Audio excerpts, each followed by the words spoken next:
CNN, after serving their country for years all it took was a few tweets on Wednesday to upend their lives. President Donald Trump announced the policy reversal on Twitter.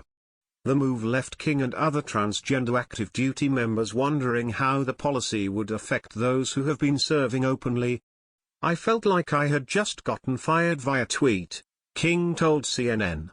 Until she hears otherwise from her command, the infantry soldier said she plans to continue going to work. After 18 years of service and 3 tours of duty, she cannot imagine leaving the army. "The great thing about being in the military is when we take our oath we take it to our country," she said. "My service is not diminished in any way by what has transpired, and I'm eager to continue proudly serving my country."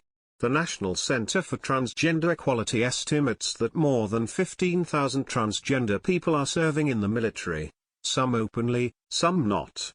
For many, the Pentagon's decision in 2016 to lift the ban on transgender service members was a watershed moment that signaled a new era of acceptance. Now, active duty transgender service members say their lives are in limbo. What does this mean for us? Transgender people have long served in the military without identifying as such. In a news conference in New York City Wednesday, a 91-year-old World War II veteran said she hid her identity as a transgender woman because she thought she was the only one. Joanne Borden said she knows better now, and so should the military. "I know a great many transgender women who have served in Korea and the swamps of Vietnam," she said. Now, suddenly, transgender people are not good enough to face death and die for our country. For King, the ban's lift meant she could finally be herself on the job. For years, the infantry soldier lived a double life of presenting as a man on base by adhering to male grooming standards and using men's facilities, at home and with friends.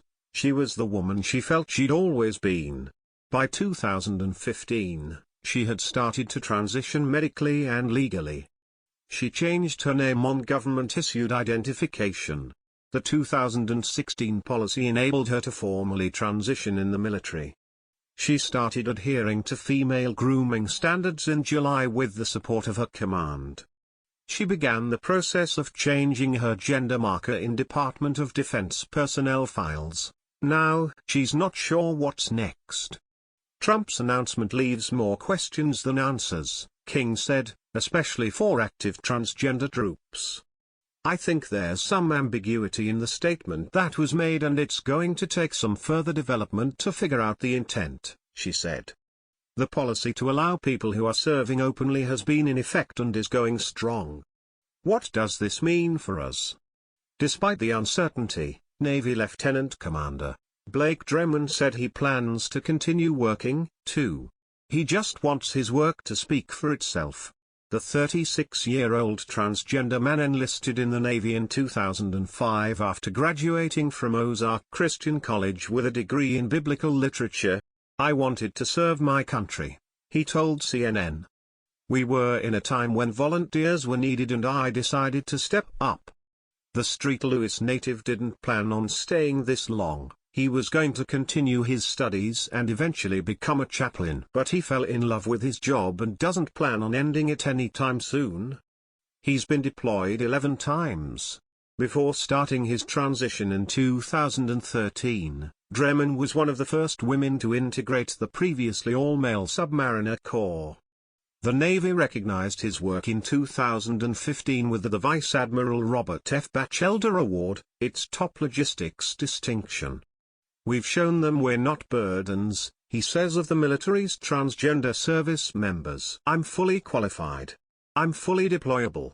Dreman said he believes that the president thinks he's doing the right thing based on what his advisors are telling him. "This is just really bad advice he's been given," he said. "To think we are suddenly out of a job based on bad information is unkind."